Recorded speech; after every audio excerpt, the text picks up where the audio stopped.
Welcome to the third session of digital marketing. Today we will talk about data management. So, as I spoke before of the fourth revolution, there has also been a revolution in the data storage capacity.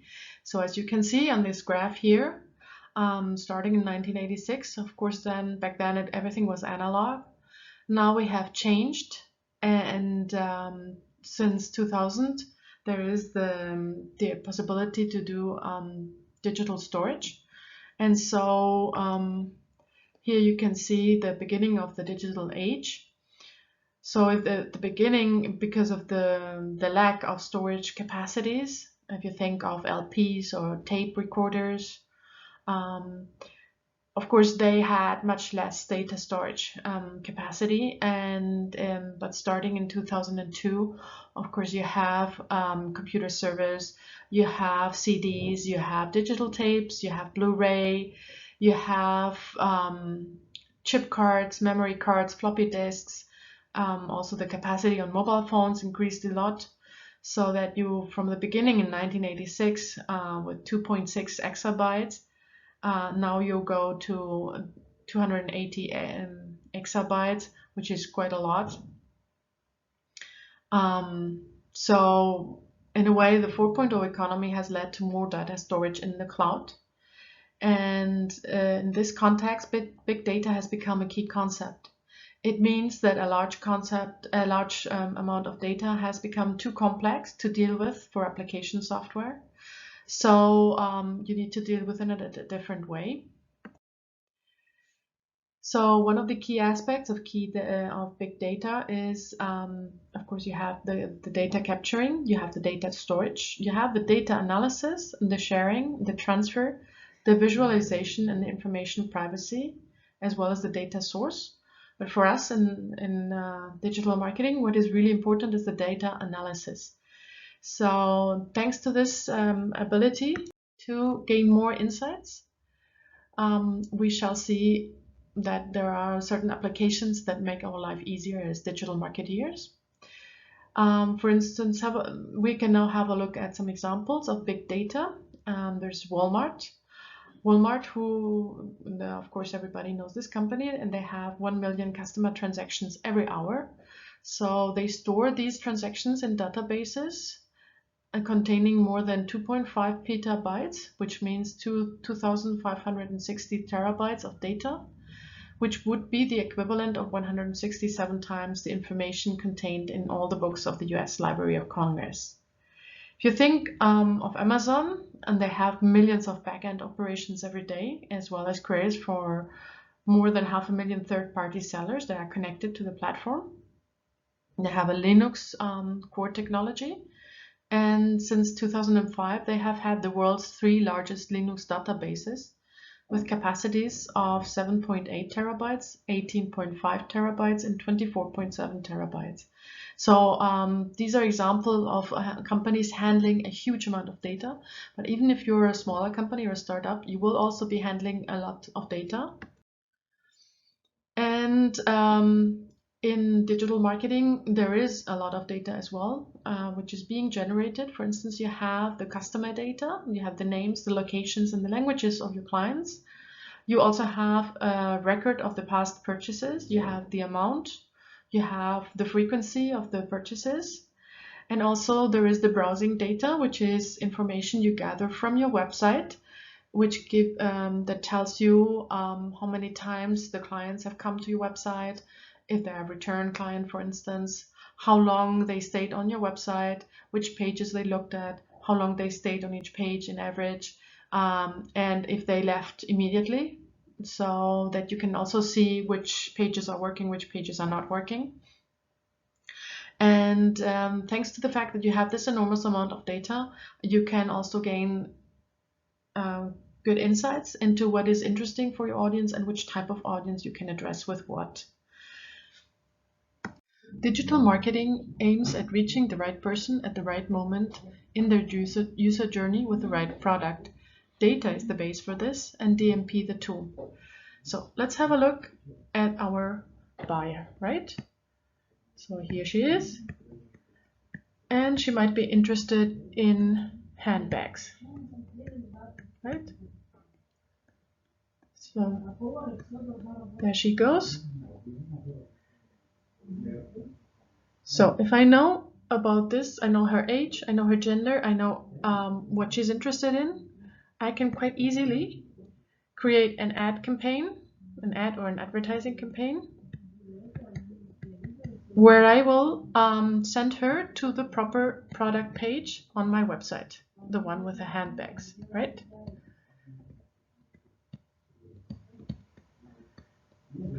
And then once she has visited the website, if she has not yet decided to go to check out and to buy the product, I can send her an email. And I can send her an SMS later on, maybe with a special offer regarding this handbag that she was looking at. Or I can I can create a push-up window on my website where she will be offered a special discount. And all of this is only possible if I really know who my client is. I have all the data for this, and I know what she's looking for. So I need different types of software. I will have a CRM, which is a customer relationship database. And here I will have all the data about my customers. I will have their names, I will have their phone numbers, their addresses, their age, hopefully, and their preferences. Then I will probably also have on my website Google Analytics. I will be able to analyze and track everything people do on my website thanks to this tool. And probably I'm also using a marketplace like Amazon. I'm also selling the handbags on Amazon. So I will be connected to Amazon and will also use the back office of Amazon. And in this case, what is important is the concept of the eCRM, right? I'm not just using a database with customer data like a CRM, which is usually in Excel or other formats on a single computer, but I'm using a much more modern form of a CRM. I'm using an eCRM, which is a database with customer data, usually connected with other systems and especially the internet, and it's cloud-based. So this eCRM enables me to do certain things. Here you see what a DMP is. It's a data management platform. That's the software I was speaking about, which is the software that helps me target the right audience at the right moment with the right product. And it's actually a software that connects different data from different sources. So for instance, here I have external source. I have the users, right? I have my clients. Then I have my website and the web service. I have my CRM with the customer data. And probably I have an email database with emails I have sent out to my clients before. So all of this comes into the DMP or the data management platform. And then from there, I can use it in order to do targeted display ads. I can do much better email campaigns. For instance, I would target the buyer I was presenting a moment ago with advertising campaigns on handbags. I am also able to use this for my web analytics. I can configure certain aspects of my web analytics, and I can of course use it on social networks. And then this DMP connects all the software platforms together. This is one of the main functions. It's very important. Another one is that it extracts data about user behavior, which is very important for me when I'm targeting my users. So I can do a much better segmentation thanks to the DMP. It improves customer experience with smart interactions, right? I will not bother people who are not interested in handbags by showing them ads about handbags just because they have been on my website. But I will target just this very particular buyer who is looking for the handbag. And I will reduce wasted time and budget by tracking user behavior across platforms. right? I will be able to see where the users are. I will be able to see if they have been on my website and afterwards they have been on my Facebook profile. I can see that. And I can also see if afterwards they have come back or they have done something else or they have opened the emails that I've sent. So that the DMP is very important because it helps create tailored messages according to the audience. And it also automates processes and increases conversion rate. So this is really, really important. If you want to have a look at a concrete example, one of the most commonly used DMPs is Mixpanel. Mixpanel, here you can see a screenshot of the software itself. This is the section about actions when you want to, no, this is the section about insights, sorry. Action about insights when you want to get information about what your users are doing on their journey. And behind this image is a video, so if you click on it, you will be able to see a 2-minute video about this software, which is quite interesting because it really connects the data and it enables you to send out very personalized messages. So the next one I would like you to use to see is Experian, which is another DMP. And Experian is, for instance, it has other functionalities. Here on this 2-minute video, if you click on the link behind the image, you will be able to see it. And it will also show you the advantages of DMP in general.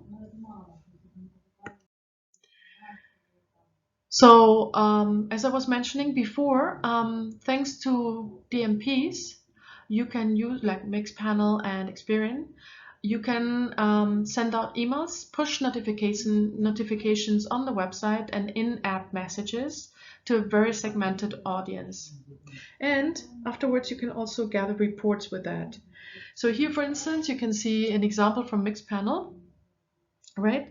By filtering your CRM, you can choose, for instance, clients who have created an account at the website, and maybe these are new clients and that's only 1 day ago that they did it. So you want to greet them with a welcoming offer, right? And thanks to the DMP, what you do is you create a very targeted example and send these clients in-app messages, right? Like the one that you've seen here. And you also can see their reactions to this in-app message. So it really helps you create this inbound marketing relationship. Another important concept here as well is machine learning. Machine learning is an application of artificial intelligence that enables computers to learn without being programmed. And so computers can access data and use it to learn by themselves. By doing so, they can project future scenarios. You probably think this all sounds very abstract, but you have seen it because, for instance, Google Translate is an example of machine learning, weather predictions as well, or 3D modeling. So we are exposed to machine learning all the time on our everyday lives. And of course, it can also be very useful for digital marketing. Why? Because you can optimize and implement digital marketing campaigns, right? So you can apply it in order to find the right audience for an ad and at the same time to improve the budget for this ad across platforms automatically several times during the day. An example is AdX, a tool that finds the audiences for the ads and improves on the budget. So if you look at, here's a video which contains some information about AdX. It's one of the tools. There are many others. This one here is very specific for the budget improvement. And then there's also DoubleClick, which is also quite famous because it's a bidding tool. It optimizes the bidding for Google AdWords campaigns automatically and is very, very useful, also very commonly used. So you don't need to actually be doing a lot of manual work. This is why DMPs and machine learning are very useful because they help automatize marketing processes. And so at the same time, you can optimize your budget, right? Because you have the optimal bidding, you are spending the optimal amount of money on your bids, and you're getting much better results. Um, I would also like to talk about algorithm design and marketing strategies. So for instance, search engines like Google work on algorithms or mathematical programs for their searches. They have regular updates on these and change them from time to time. Every change of the algorithm usually entails a change in your rankings in the search engines. And so companies need to make sure they follow the guidelines and best practices from Google in order to avoid losing ranking. If you think about the Google Penguin update in 2014, it was this update really caused some problems for the companies because they had been using links that were considered by Google to be toxic links, and then they lost the ranking on Google. And this, of course, has a large impact on the sales and the traffic on the website. So it's very, very important to keep an eye on the Google algorithms or the Google updates, and to be always informed as to what is needed for these algorithms.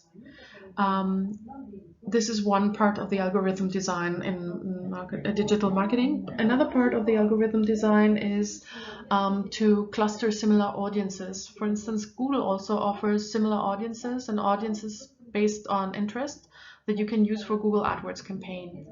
And these audiences are very, very important for you in order to optimize your campaigns. So you can target not just, let's say, the customers that you know, but your potential customers. And the algorithm of Google is able to find out if you're, by interest, for instance, who might be your potential customers, so that you can also target them, for instance, for your marketing campaigns. And this is quite important because it will help you increase your it will help you increase your ROI on the advertising campaigns. Another aspect of algorithm design is in social media platforms is, for instance, the relevancy of a recency algorithm in Twitter. It means that if you don't take into account the aspect of being relevant, no matter how much you post and how recent your publications are, you will not appear high on the feeds in Twitter. So you need to be relevant, which means you need to have content that is adequate for the subject and is really important and is really useful for future clients. So this ties in with the inbound marketing concept. Also, Facebook uses algorithm for lookalike audiences, and they are a very efficient tool by creating Facebook ads and targeting the right audience. So thank you for your attention. Let me know if I hope you have understood everything. The main concepts today were big data, the data analysis, the DMP, so digital marketing platforms, the use of digital marketing platforms for digital marketing. For instance, in the case of Mixpanel and Experian, so that you can connect all your different systems. You can you can get more insights into your data and ultimately into your users, and then offer a much better user experience, as well as target your users much more individually, with a much more precise offer of your products, thanks to these tools. And also, if you think of the machine learning is also used, especially in bidding tools like DoubleClick, or also in tools like AdX that help you optimize your budget. And these tools are very commonly used, and it's very important, especially if you have large scale advertising campaigns, because they are very useful and they help you automatize a lot of processes so that you can also increase your efficiency. And for the algorithm design, of course, everybody knows about the algorithms of the search engines, but you need to also keep an eye on the updates. For instance, in the case of Google, they have been quite crucial for several companies. And also